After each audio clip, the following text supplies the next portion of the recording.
성경 말씀 사도행전 1장 12절 말씀부터 14절 말씀까지 같이 봉독하도록 하십시다.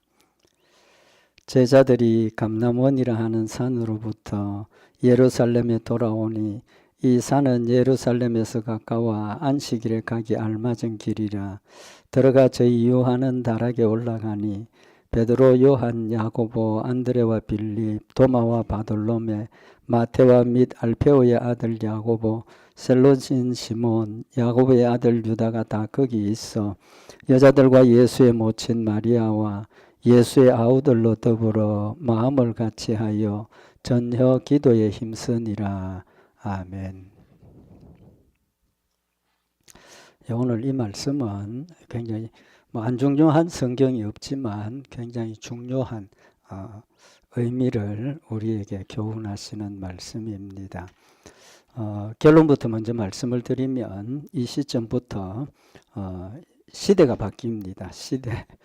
어떤 시대입니까? 구약시대, 신약시대, 또 다르게 말하면 율법시대, 복음, 은혜시대로 시대가 바뀌는 그 역사적인 아주 전환점에 있는 내용을 전환점임을 우리에게 알리는 그런 내용들입니다. 이렇게 시대가 변했지만 믿음의 대상이 변한 게 아니고 하나님, 믿음의 대상은 하나님인 것이 분명하고 같은 대상입니다. 구약시대나 신약시대나 하나님이 믿음의 대상이고 또 우리 신앙의 출발점, 근본 출발이 어디입니까?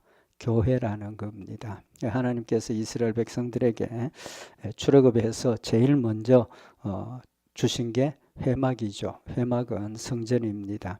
거기 하나님이 거하시는 곳이고 하나님의 집이고 또 하나님의 임재가 거기 보여주셔서 이스라엘 백성들 하여금 하나님의 존재를 보게 하고 또 영적인 예배 드리고 제사 드리는 그 일이 그저 눈에 보이지 않는 그런 게 아니라 우리 마음 가운데 어떤 느낄 수 있는 장소를 허락하셔서 우리 교회가 신앙생활의 중심이라는 사실을 알려주셨는데 역시 오늘 여기 사도행전 1장 12절에서 14절까지 말씀이 그런 핵심적인 의미를 지금 우리에게 교훈하시는 중요한 말씀입니다.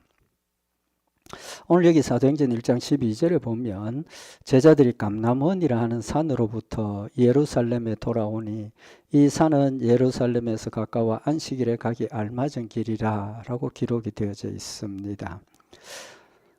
사도행전 1장 6절에서 11절까지 말씀을 보면 하나님께서 제자들과 또 성도들을 감람원으로 데려가셔서 감람원에서 감람산에서 뭐 하십니까? 성천하시는 모습을 보여주셨죠. 성천하시는 모습을 보여주시고 그 다음에 이제 여기 12절 말씀부터는 감람원이라 하는 산으로부터 예루살렘으로 돌아왔다.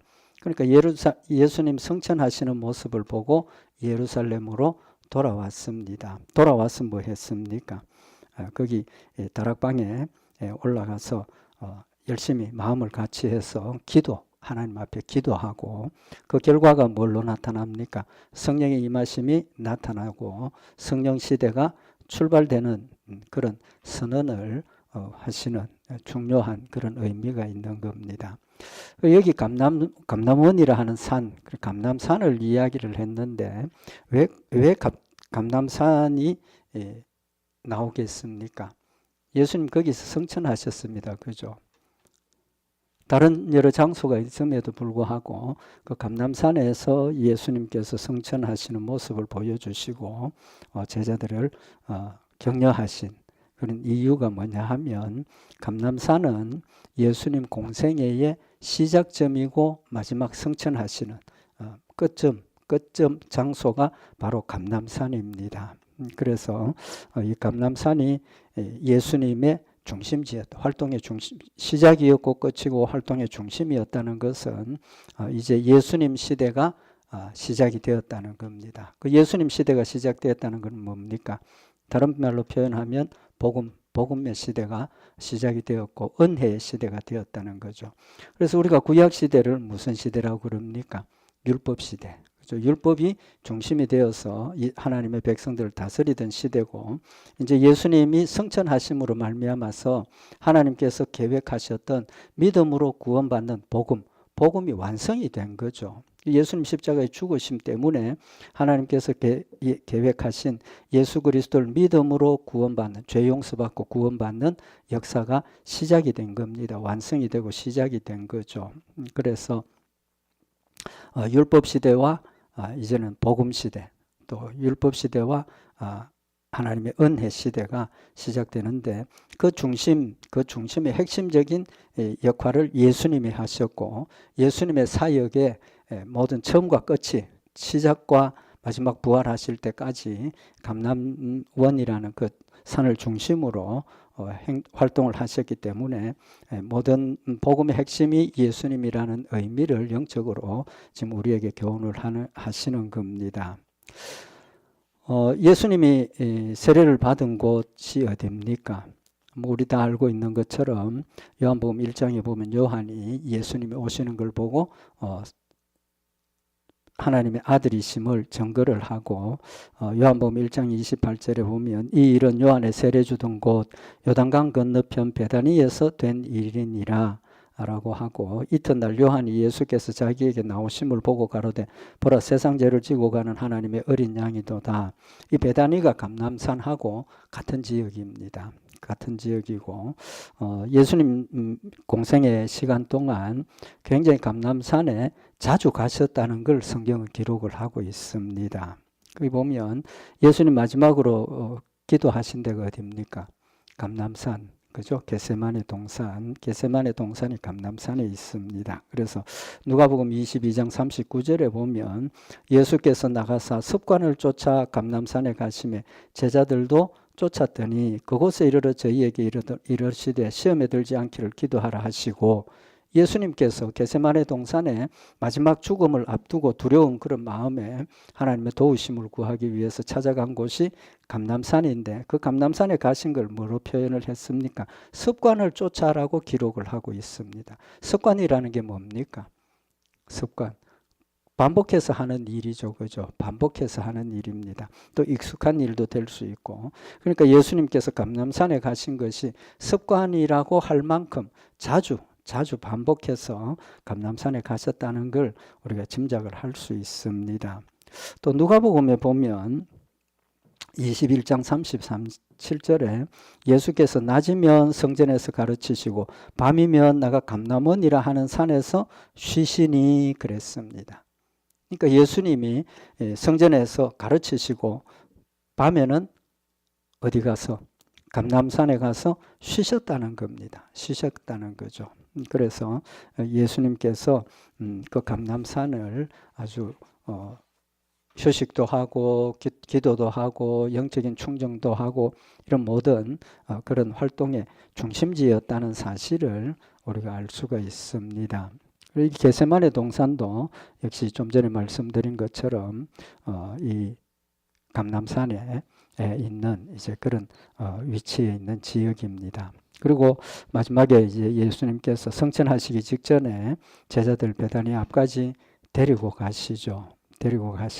그리고 성천하시죠. 누가복음 24장 50절에 보면 예수께서 저희를 데리고 베다니 앞까지 나가사 손을 들어 저희에게 축복하시더니 축복하실 때에 저희를 떠나 하늘로 올려오시니. 그러니까 예수님이 처음 세례를 받으시고 공생이 시작한 장소에서 계속 기도하시고 쉬시고 또 거기 나와서 복음을 전하시고 하셨던 그 겟세마네 동산 베다니에서 마지막에 예수님께서 제자들을 데리시고 가셔서 거기 성천하시는 모습을 보여주신 겁니다. 그래서 이 베다니는 감람산 동쪽 지역이라고 하죠. 그래서 오늘 여기 본문에 보면 제자들이 감람원이라 하는 산으로부터 예루살렘으로 돌아왔다. 감람원의 핵심은 누굽니까? 예수님. 예루살렘의 핵심은 뭡니까? 성전이죠. 성전. 그래서 하나님께서 솔로몬이 성전을 건축하게 하시고 그곳에 하나님 임재하심을 보여주시고 이스라엘 백성들이 거기에 하나님을 찾아서 경배하고 제사드리고 핵심적인 이제 그 하나님과의 관계가 핵심적인 지역이었다는 겁니다. 그래서 여기 예수님께서 제자들이 성천하시고 감람원이라 하는 산으로부터 예루살렘에 돌아왔다. 두 곳이 다 누구와 관계 있습니까? 하나님과 관계가 있고 믿음이죠. 믿음과 관계가 있다는 거죠. 그래서 예수님이 제자들에게 마지막으로 부탁하시고 명령하신 말씀이 뭡니까? 4절에 보면 사도와 같이 모이사 저에게 분부하여 가라사대 예루살렘을 떠나지 말고 내게 들은 바 하나님의 약속하신 것을 기다리라. 예루살렘이 복음의 시작이라는 겁니다. 예루살렘에서부터. 그러니까 예루살렘에서 너희가 기다리라. 예수님 약속하신 게 뭡니까? 성령님 임하시는 거죠. 그래서 성령이 임하시기 시작을 하시고 성령의 역사가 막 나타나면서 이제 복음이 능력 있게 전파되는 그런 열매가 시작이 되는 거죠. 그래서 예루살렘을 떠나지 말라. 그래서 복음의 출발지가 어디입니까? 예루살렘이라는 겁니다. 예루살렘에서 사마리아와 땅끝까지 복음이 전파되리라 라고 말씀을 하셔서 복음의 중심지가 예루살렘이라는 겁니다. 그럼 예루살렘은 구약 시대의 관점에서 보면 예루살렘은 누구의 중심입니까? 하나님의 중심지죠. 하나님이 거하시고 하나님이 제사를 받으시고 또 하나님이 백성들에게 말씀해 주시는 하나님과의 만남의 장소라는 그런 관점에서 보면 이 예루살렘이 예수님의 복음의 출발지이고 똑같이 하나님의 은혜와 하나님의 사랑을 받는 중심지, 교회라는 사실을 말씀을 하셔서 율법과 복음이 동일한 하나님이시고 동일한 하나님의 은혜와 사랑이라는 사실을 우리에게 밝혀주시는 겁니다. 그래서 구약을 우리가 율법이라 그러고 신약은 복음이다 이렇게 구분을 해서 율법과 은혜를 구분을 해서 이야기를 하지만 사실은 율법과 복음이 다 똑같이 하나님의 사랑이라는 거죠. 사랑입니다. 왜 사랑입니까? 율법이 왜 사랑이라는 겁니까? 율법의 제사의 법이 하나님의 사랑과 은혜를 우리에게 밝혀주시는 거죠. 제사의 핵심이 뭡니까? 속죄의 제사죠. 속죄의 제사. 우리가 죄를 범했을 때 율법을 잘 지키지 못해서 죄를 범했을 때 용서받는 길이 제사를 드리는 거죠. 속죄의 어린 양을 잡아서 나를 대신해서 죽여서 내가 내 죄를 대신 죽는 그런 영적인 의미를 교훈을 하셨고 예수님이 오셔서 그 속죄의 어린 양으로서 드려지는 이제 그런 영적인 의미를 말씀을 하신 겁니다. 그래서 율법도 믿음의 용서, 사랑, 은혜를 이야기를 하고 예수님의 그 복음의 은혜도 하나님의 그런 일방적인 사랑을 이야기를 하는 겁니다. 근데 여기 감람원이라는 산으로부터 예루살렘에 돌아오니 이 산은 예루살렘에서 가까워 안식일에 가기 알맞은 길이라 라고 표현을 하고 있습니다. 좀 뜬금없지 않습니까? 갑자기 감람원이라는 산에서 예루살렘에 돌아왔는데 이 산이 감람산이 예루살렘에서 가까운 곳이고 안식일에 가기 알맞은 길이라라는 표현을 하고 있습니다. 그럼 예수님 성천하신 날이 안식일입니까? 만약에 안식일이라면 안식일이라는 개념에서 일하지 말아야 되는 이제 그런 관점에서 안식일 날 가기 알맞은 길이라는 표현을 할 수 있을 겁니다. 이제 그 조금 이따가 더 자세하게 말씀을 드리겠는데 안식일 날 가기 알맞은 길이라 하는 것은 안식일을 지키는 의미를 지금 이야기를 하는 겁니다.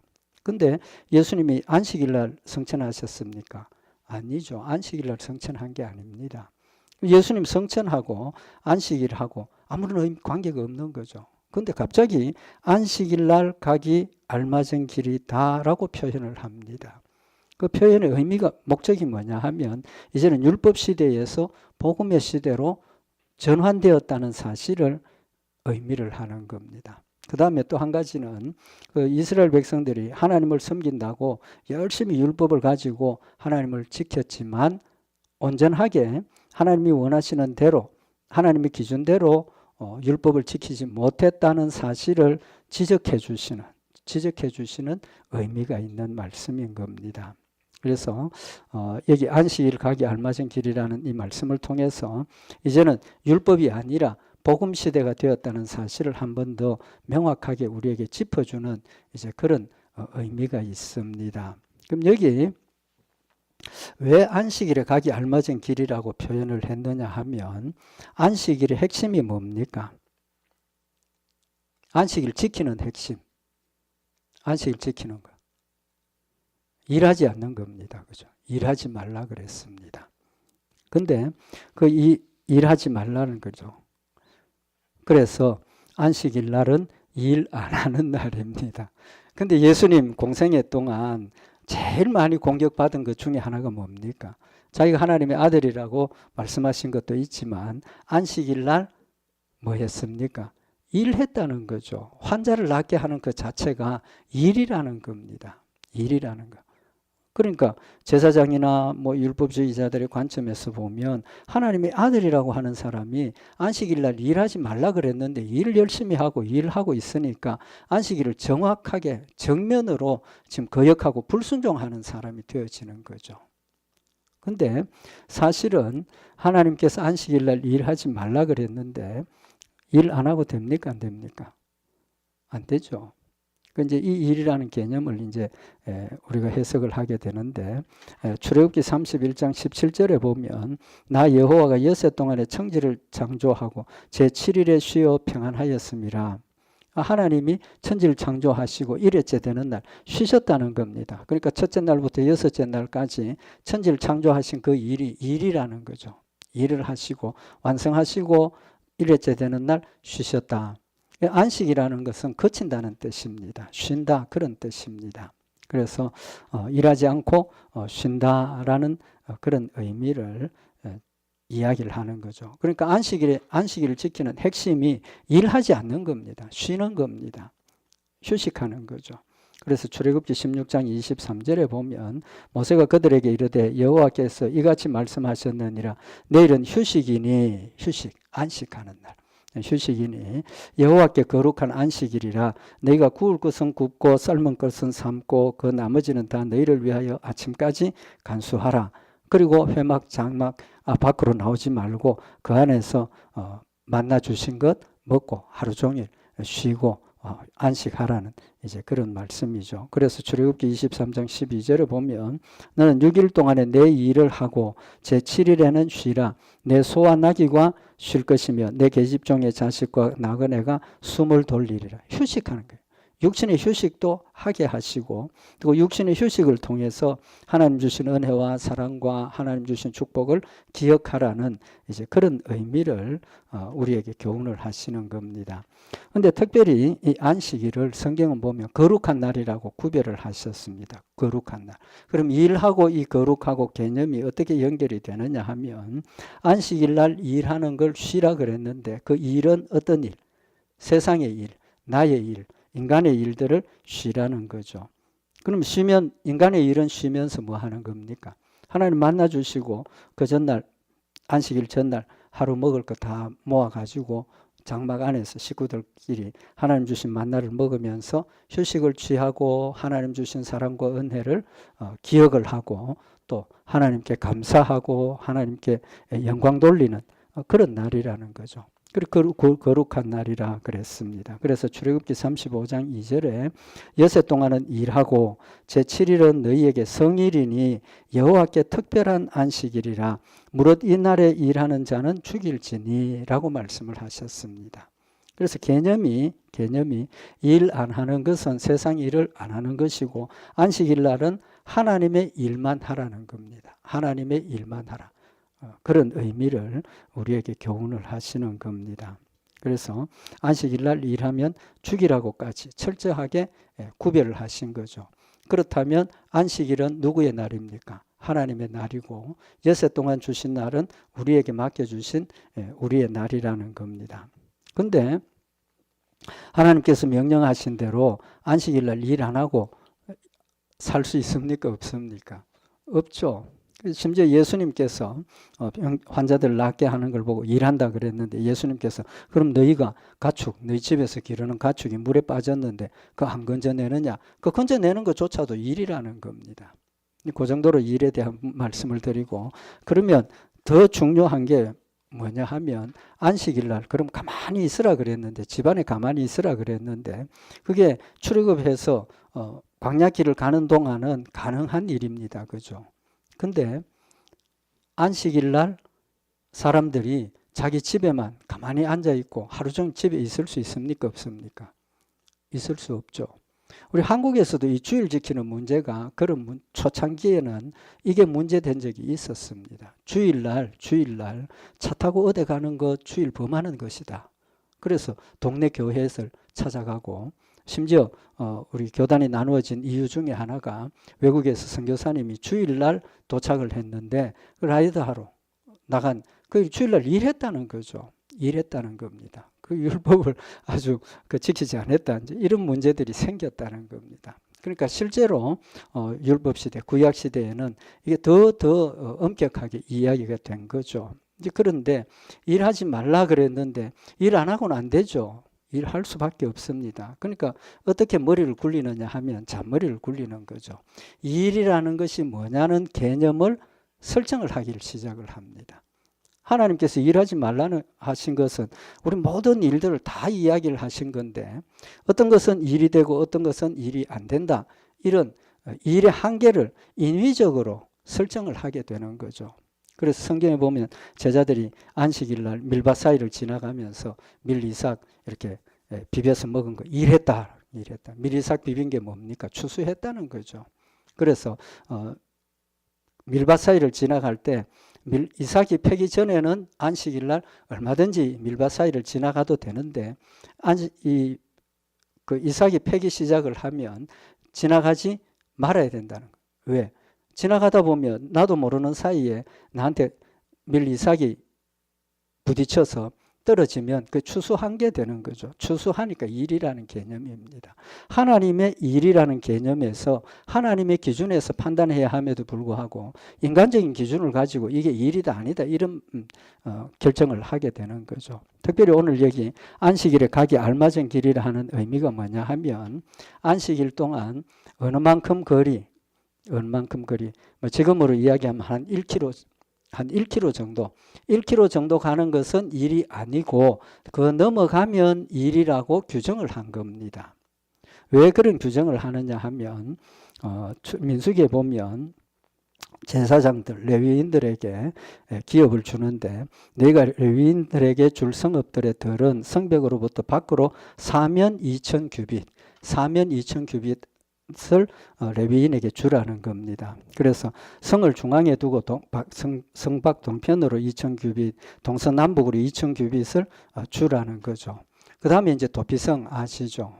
불의로 실수로 사람을 죽였을 때 피해서 구원받을 수 있는 도피성을 만들 때 너희가 레위인에게 줄 성읍은 살인자로 피케할 도피성으로 6성읍으로 이 외에 42성읍이라 도피성을 주게 되는 겁니다. 그래서 이 기준 레위인에게 주신 그 하나님의 성 또 기업의 그 거리를 2,000규빗이라고 했기 때문에 안식일 날 갈 수 있는 거리는 2,000규빗.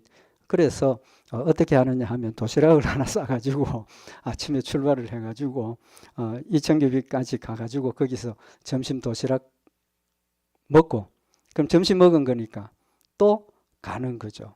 이 인위적인 그런 설정으로 하나님의 말씀을 온전하게 지키지 못하면서 외식하게 되는 이제 그런 무리한 일들이 생기게 되어진 겁니다. 그래서 오늘 여기 안식일 날 가기 알맞은 길이라 하는 이 뜻은 이스라엘 백성들의 그 인위적이고 또 자기중심적인 하나님의 법을 해석을 하고 자기 뜻대로 믿음을 가진 이제 그 부분을 지금 책망하시는 것이고 이제는 그런 인위적인 율법을 지키는 것이 아니라 하나님이 주신 은혜, 복음의 시대로 넘어가게 되는 그런 의미를 우리에게 교훈을 하시는 겁니다. 그래서 하나님 주신 말씀을 우리 어떤 자기 중심, 우리 중심, 인간 중심으로 해석을 하고 또 하나님이 주신 법을 우리의 기준으로 죄다 아니다라고 판단하는 것을 버려야 된다는 그런 중요한 의미를 우리에게 교훈을 하실 뿐만 아니라 하나님께서 우리에게 주신 율법은 지켜야 되지만 못 지키는 그 일을 누가 예수님께서 십자가에 못 박혀 죽으심으로 해결하셨다는 겁니다. 용서받는 길을 열어주셨다는 거죠. 그러니까 더 이상 인위적으로 여기까지는 안식일 날 갈 수 있는 길이고 그 넘어가면 아니다. 그런 거 하지 말라는 겁니다. 하나님 주신 말씀대로 우리가 순종하고 섬기고 하나님의 뜻을 이루어 가려고 노력하고, 또 안 되는 것은 하나님 앞에 믿음으로 있는 그대로 고백을 하고 회개하고 돌이키면 하나님께서 우리에게 용서해 주시는 그런 복음의 중요한 의미를 지금 우리에게 교훈을 하시는 말씀인 겁니다. 그래서 이제까지는 율법주의 중심으로 살았지만 이제는 율법을 벗어나서 예수님 때문에 우리가 복음으로 살아가는 그런 시대가 되었다는 겁니다. 그래서 오늘 여기 있는 말씀처럼 그들이 예루살렘으로 돌아와서 하나님의 백성들이 모여서 기도하고 하게 되는데, 제사장이 지금 여기에 나타납니까? 안 나타납니까? 제사장이 전혀 나타나지 않습니다. 만약에 율법대로 하는 것이라면 제사장이 그들에게 중요한 역할이 있었고, 또 제사장을 중심으로 모여서 말씀도 전하고 가르치고 배우고 이렇게 해야 되는데, 전혀 제사장이나 서기관 바리새인들 상관없이 예수님의 제자들과 예수님의 형제, 또 하나님의 택한 백성들이 모여서 하나님 앞에 열심히 기도하게 되는 그런 내용을 우리에게 교훈을 하시는 거죠. 그래서 이제는 율법이 아니고 또 제사장을 통해서 하나님을 만나는 것이 아니라 우리는 직접 이제는 하나님과 우리가 직접 1대1로 만나게 되고, 또 만나게 되는 그 중심에 누가 있습니까? 성령님이 계신다는 거죠. 성령님이 계신다는 겁니다. 그렇기 때문에 예수님께서 예루살렘에서 뭘 기다리라는 겁니까? 예수님이 약속하신 것을 받을 때까지, 성령님 임하실 때까지 예루살렘에서 기다리라고 말씀을 하셔서 더 이상 제사장이 필요 없고 더 이상 율법이 우리를 다스리는 것이 아니라 하나님께서 주신 이 복음의 축복 때문에 예수님 가시고 성령님 오셔서 우리와 함께 하시는 그런 축복의 역사들 때문에 우리가 하나님을 섬기고 하나님을 따라가는 이제 성령 시대가 왔다는 사실을 말씀을 하고 있는 겁니다. 그래서 예수님께서 요한복음 14장 16절에 보면 내가 아버지께 구하겠으니 그가 또 다른 보혜사를 너희에게 주사 영원토록 너희와 함께 있게 하시리니 저는 진리의 영이라 세상은 능히 저를 받지 못하나니 이는 저를 보지도 못하고 알지도 못함이라. 그러나 너희는 저를 아나니 저는 너희와 함께 거하시며 또 너희 속에 계시겠습니다. 그동안 제사장의 관리 아래서 제사장 중심으로 하나님을 만나고 하나님의 뜻을 전달받고 또 하나님 앞에 기도하고 그랬던 시대가 이제는 지나가고 예수님 대신에 또 다른 보혜사를 보내셔서 우리와 영원토록 함께 계시면서 성령님 역사가 뭐라고 그랬습니까? 요한복음 16장 7절에 보면 그러나 내가 너희에게 실상을 말하노니 내가 떠나가는 것이 너희에게 유익이라. 내가 떠나가지 아니하면 보혜사가 너희에게로 오시지 아니할 것이요 가면 내가 그를 너희에게로 보내리니. 보내신다고 약속하셨고 그가 와서 뭐 하신다는 겁니까? 요한복음 16장 8절에 보면 그가 와서 죄에 대하여 의에 대하여 심판에 대하여 세상을 책망하시리라. 죄에 대하여라 하면 너희가 나를 믿지 아니하며 의에 대하여라 하면 내가 하나님께로 가니 너희가 다시 나를 보지 못하며 심판에 대하여라 하면 이 세상 임금이 심판을 받았음이니라 라고 말씀을 하셔서 성령님께서 오셔서 핵심적으로 하는 역사가 믿음으로 구원받는 것. 심판을 우리가 예수 그리스도를 믿기 때문에 용서받고 간다는 심판에 대한 것. 죄에 대하여라 하면 예수 그리스도가 나를 대신해서 십자가에 못 박혀 죽으셨다는 사실을 믿게 하시는 역사를 이야기를 하시고, 심판은 이 세상 임금이 심판을 받았다. 예수님 십자가에 못 박혀 죽으시고 부활하시는 그 순간부터 사탄들은 이미 정죄함을 받았다는, 심판받았다는 겁니다. 끝이 났다는 거죠. 그래서 요한복음 14장 26절에 그런 구원의 열매를 확실하게 맺으시고, 그 다음에 이제 성령님 하시는 일이 보혜사 곧 아버지께서 내 이름으로 보내실 성령 그가 너희에게 모든 것을 가르치시고 내가 너희에게 말한 모든 것을 생각나게 하시리라 라고 말씀을 하셔서 구약시대 제사장들이 하나님의 율법을 가르치고 이제 지도하고 했던 역할을 누가 하신다는 겁니까? 성령님 직접 하신다는 겁니다. 성령님께서 내 마음속에 하나님의 말씀을 깨닫게 하시고 가르쳐서 깨닫게 하시고 또 순종하게 하시고 또 하나님께서 예수님께서 우리에게 하신 모든 말씀들을 생각나게 하신다는 사실을 말씀을 하고 있는 겁니다. 그래서 오늘 여기 예수님께서 성천하시고 제자들이 감람원이라는 산으로부터 예루살렘에 돌아오니 이 산은 예루살렘에서 가까워 안식일에 가기 알맞은 길이라 라는 이 말씀의 표현을 통해서 이제는 더 이상 율법의 다스림 안에 있지 않고 제사장들의 다스림 아래 있지 않고 성령님이 오셔서 우리와 함께 하시고 성령님께서 직접 가르치시고 또 깨우쳐 주시고 순종할 수 있도록 힘주시고 순종하게 하시는 그런 성령의 시대가 찾아왔다는 사실을 우리에게 밝혀주시는 중요한 의미가 있는 말씀인 겁니다. 그래서 데살로니가전서 5장 19절에 성령을 소멸치 말고 예언을 멸시치 말고 범사에 헤아려 좋은 것을 취하고 악은 모든 모양이라도 버리라 라고 말씀을 하시고 평강의 하나님이 친히 너희를 온전히 거룩하게 하시고 또 너희 온 영과 혼과 몸이 우리 주 예수 그리스도 강림하실 때에 흠없게 보존되기를 원하노라 라고 사도 바울이 기록을 하고 있습니다. 그래서 이후로 이제 우리가 알고 있는 것처럼 성령의 역사가 나타나기 시작을 하고 예수님 약속하신 성령이 임하셨음을 눈으로 보게 하시고 체험하게 하시고 또 성령님께서 직접 모든 일들을 관리하시고 인도하시고 지켜가시는 그런 모습들을 사도행전 나머지 부분들을 통해서 기록해서 우리에게 보여주셔서 우리가 살고 있는 이 성령 시대에 우리의 신앙생활이 어떻게 되어야 하며 또 성령의 역사가 어떤 것인가 하는 것을 구체적으로 우리에게 교훈하게 되는 겁니다. 우리 오늘 하나님 주신 이 말씀 가운데 예루살렘에 돌아오니 이 산은 예루살렘에서 가까워 안식일에 가기 알맞은 길이라.